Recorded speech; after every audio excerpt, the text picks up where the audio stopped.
Hello everyone and welcome back. My name is Mr. Cobalt, and in this video I'm going to be talking about types of reactions. There are 5 different types of reactions. There are combination reactions, decomposition reactions, combustion reactions, single and double placement reactions. So those are the 5 kinds that we're going to be talking about in this video. So let's get into this. So the first kind is called a combination reaction, also referred to as a synthesis reaction, because to synthesize something means to combine things together to form something different. So in a combination reaction, that's exactly what we're doing. We're taking 2 or more elements or compounds, and we're going to combine them to form one compound. So here's a few examples that I have. So sodium metal reacts with chlorine gas to form sodium chloride salt, right? So that would be one example where we have 2 elements combining together to form one compound. Another example is if you have carbon solid reacting with oxygen gas to form carbon dioxide. So again, we have 2 elements reacting to form one compound. And then here we have 2 compounds. We have magnesium oxide reacting with water to form magnesium hydroxide solid. So again, here we have 2 compounds reacting to form one compound. And so again, one thing to notice is that the first 2 are also redox reactions, reduction oxidation reactions, because you can see here that according to the rules, right, these 2 elements are going to have zero oxidation states, but as part of a compound, we know that oxygen has a negative 2 oxidation state. Carbon's going to end up with a +4 oxidation state. So you have a change in oxidation states. So therefore, this is a redox reaction. Okay, so the second category are called decomposition reactions, which are pretty much the opposite of combination reactions. So the combination reaction combines things together to form one thing. Decomposition, as the name implies, breaks things apart into simpler substances. So decomposing, right? So a decomposing animal carcass is no longer one thing, but dividing into many simpler things, right? So decomposition reactions are the same way. One compound is converted into 2 or more simpler substances. So here I have some examples. Here I have water. If you run electrical current through water, you will form hydrogen gas and oxygen gas. So here the compound is breaking down into its simpler elements. Here again I have sodium chloride liquid. If I run an electric current through molten sodium chloride, then I can get the solid sodium liquid, molten sodium, and then I get chlorine gas from that as well. So that is another example of where one compound breaks into its simpler elements. Here I have TNT, trinitrotoluene, I'm blanking on the name. Nitroglycerin. Yeah, there you go. So here, when this breaks down, it's going to break down into carbon dioxide, nitrogen gas, water vapor, and oxygen gas. And so then here, you have a lot of gases being formed. So when nitroglycerin breaks down or undergoes an explosion, you can see that it releases a lot of gas here, right? So the gas is going to be under a lot of heat, and so you got a lot of expansion of gases, lots of heat, and so this is what causes the explosion. Okay, not to mention that you're losing a lot of energy, you're releasing a lot of energy with the nitrogen triple bonds in the nitrogen. And then here we have calcium carbonate solid under the heat. Remember the triangle above the arrow indicates that a continuous amount of heat is being added to get the reaction to go. And so here, if we supply a continuous amount of heat to calcium carbonate, it will break down into calcium oxide and CO2 gas. And so again, I just want to point out that not all decomposition reactions are redox reactions. The first three are going to be redox reactions, but this one is not a redox reaction because you don't have changes in any oxidation states for this one. Okay, so those are the first two. Let's move on to the next one. Okay, so let's continue with number three. Number three is combustion reactions. That is, combustion reactions are redox reactions that involve oxygen gas as a reactant. And that's pretty much it, right? So if you have oxygen as a reactant in your reaction, it is a combustion reaction. So let's look at a few examples. So here we have, again, our carbon solid reacting with oxygen gas to form carbon dioxide. Now, we saw this reaction before. It is a combination reaction. We're adding two things together to form one substance, one compound. So two elements coming together to form one compound. We saw this as a combination reaction, but in this case, it's also a combustion reaction. And I would say that it is more accurate in this case to call this a combustion reaction rather than a synthesis reaction or a combination reaction. Even though it is a combination reaction, the combination category for this would be more of a more broad categorization of this reaction, whereas the more specific reaction would be the the combustion reaction. So combustion would be the more correct categorization of this particular reaction, even though it can be categorized as a combination reaction. Okay, so here we have hydrogen gas plus oxygen gas forming water. Again, we have a combination reaction, but it is also a combustion reaction because we have oxygen as a reactant. Anytime you have oxygen as a reactant, it is a combustion reaction.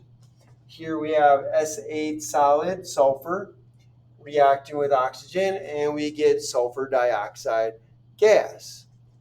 Now here we have a hydrocarbon. Now one of the things I want to point out about the reaction of a hydrocarbon with oxygen is that if we assume complete combustion, which a lot of times we do, the only two products you're going to get from a hydrocarbon that has carbon and hydrogen in it is carbon dioxide and water. So here we have CH4 reacting with oxygen gas, and it forms CO2 and 2 moles of H2O. Here we have another example of a hydrocarbon. And so again, hydrocarbon by definition is something that has hydrogen and carbon in it. So here we have carbon and hydrogen. This is a hydrocarbon. It's reacting with oxygen. So here we have 2 moles of this hydrocarbon reacting with 19 moles of oxygen, and that produces, again, 12 moles of carbon dioxide and 14 moles of water. So again, carbon dioxide and water are the two products for this reaction. So one of the things to keep in mind, again, when you're reacting something that has carbon and hydrogen in it with oxygen, here's how you predict the products.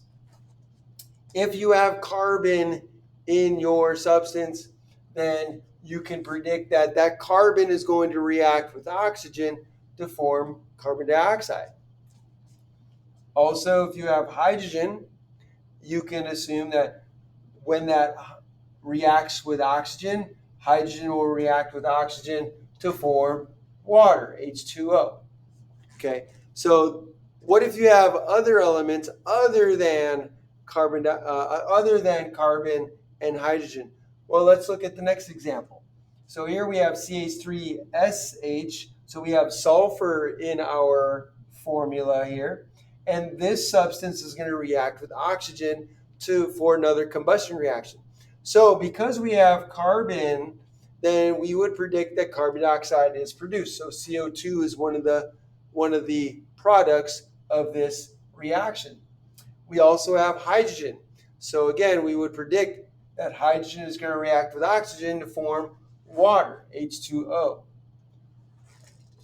If we have sulfur, then what we can expect, we can predict and or assume that the sulfur is going to react with oxygen to form not CO2 but SO2, sulfur dioxide. So anytime you see sulfur in your substance, you can predict that that's going to form SO2 gas. It's a safe assumption. It's not always the case, but for the purposes of this reaction and others like it, we will assume that sulfur will form SO2 gas. Okay. Well, what about nitrogen? If you have nitrogen in your substance, same thing. We're going to assume that nitrogen is going to react with oxygen to form NO2 gas, the dioxide. So we're kind of assuming that the dioxide is going to be formed. So CO2 is formed, SO2 would be formed. If you had nitrogen, NO2 would be formed. And so that's just a nice rule of thumb to follow. Okay, so what about oxygen? Well, we assume that all of the oxygen here is taken care of here, here, and here. So we don't need oxygen reacting with oxygen. So that's where the oxygen is. So that is your combustion reactions. What about single displacement reactions? Single displacement reactions are reactions where the atoms of one element in a compound are displaced by the atoms of a pure element. So you've got an element, pure element, reacting with a compound in such a way that the atoms of the element are going to displace one of the atoms in your compound. Another word we might use is replace. So sometimes this is called a single replacement reaction because you're replacing the atoms of one element in a compound with atoms of another element. Okay, so here are a few examples. So here I have zinc by itself. And again, the hallmark or a dead giveaway that you've got a single replacement reaction is if you've got an element with a compound as the reactants. So you have an element for a reactant and you have a compound for the reactant. And then for the products, you have an element and a compound, but they're different, right? So here we have an element, zinc, and we have a compound, copper 2 sulfate. So then what's going to happen is the zinc here is going to replace the copper. So you see over here that zinc kicks off or replaces or displaces the copper. So now the copper is by itself and the zinc takes its place. So now we have a different compound with a different element. If we look at the second example, here we have cadmium solid and we have sulfuric acid. So here the cadmium is going to kick off the hydrogen. So it's going to displace the hydrogen or replace the hydrogen such that the hydrogen is now by itself as H2 gas. And we have cadmium sulfate. So cadmium sulfate is the new compound. Hydrogen's the new element. So here we have element, compound, new element. And then finally here we have chlorine gas reacting with sodium solid here, sodium iodide, aqueous. So here we have a element, here we have a compound, and so the chlorine is going to kick off the iodine. So now iodine is by itself, and then now we have, instead of sodium iodide, we have sodium chloride. So new compound, new element. So again, we start with an element, we start with a compound, and then we end up with a different compound and different element. So that is your single displacement reaction, or also known as your single replacement reaction.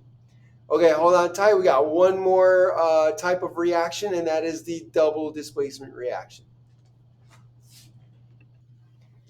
Okay, so here we are with the last category of reactions, the double displacement reactions, also referred to as double replacement reactions. for obvious reasons I'm going to explain. And that is that in a double displacement reaction, you have two compounds reacting together such that the ions are switching places. So cations and anions exchange places with one another in order to form new compounds. So let's go over some examples. Here's a Ki, or you have your potassium iodide aqueous reacting with lead 2 nitrate aqueous, and that's going to form two KNO3s, the potassium nitrate aqueous, and solid PbI2 or lead 2 iodide.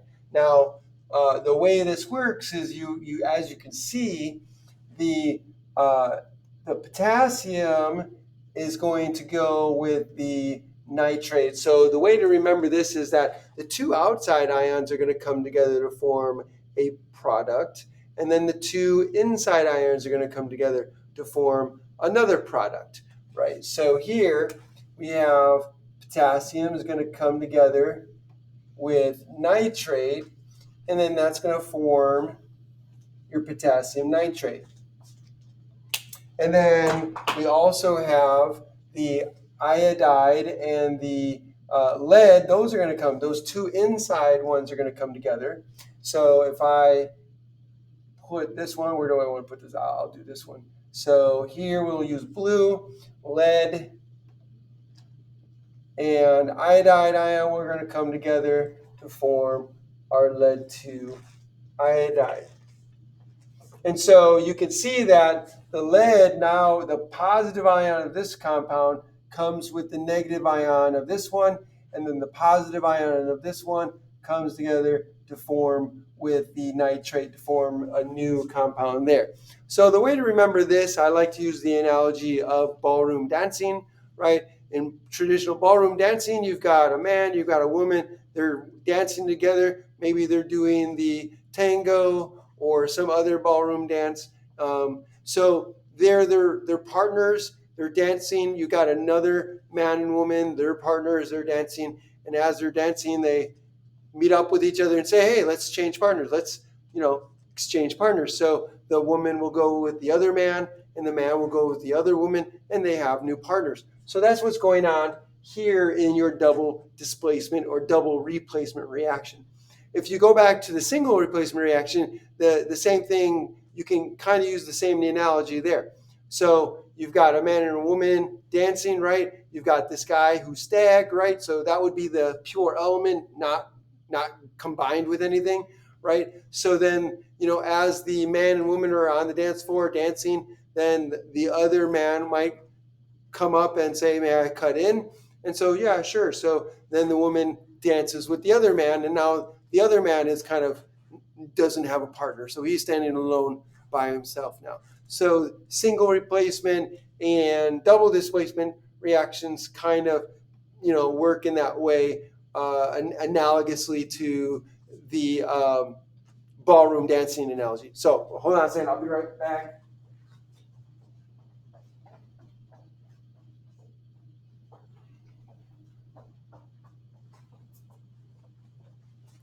Sorry about that. So let's look at this other example here. So here, oh, and by the way, this is called a precipitation reaction. So here, let me write this down. So precipitation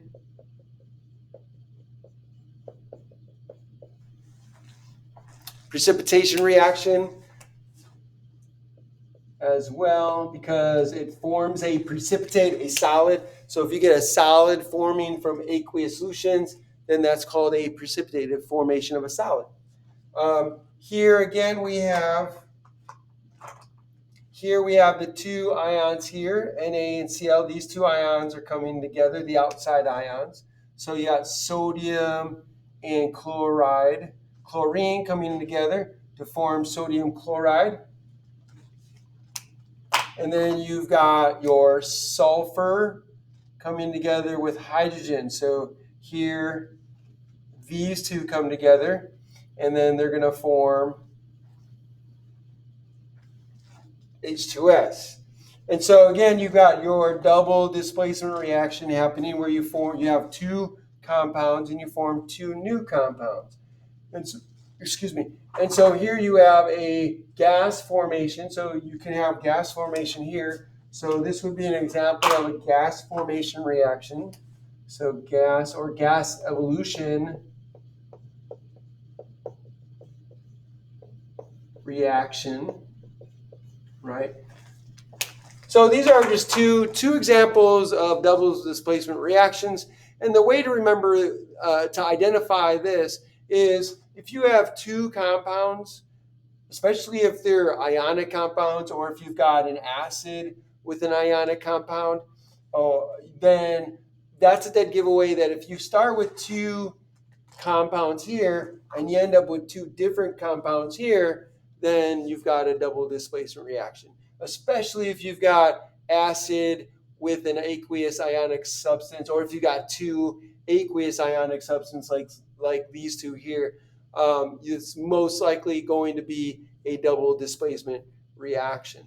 And so that, ladies and gentlemen, is it for this video. I hope you enjoyed this video. I hope you learned a lot about the 5 different types of reactions. If you did, then please like the video, share the video, hit that like button over there somewhere. Also, make sure that you subscribe to my channel, hit that notification bell. When you do, make sure you click all so you can be notified by all the videos I put out. And then finally, put a comment down below in the comment section. Let me know what you think. Ask me questions. I would love to hear from you. If you have a topic you want me to cover, put that down below. If you have a particular question or problem you want me to help you with, I would love to do that for you. Just put that down below in the comment section. Thanks for joining me and have a great day.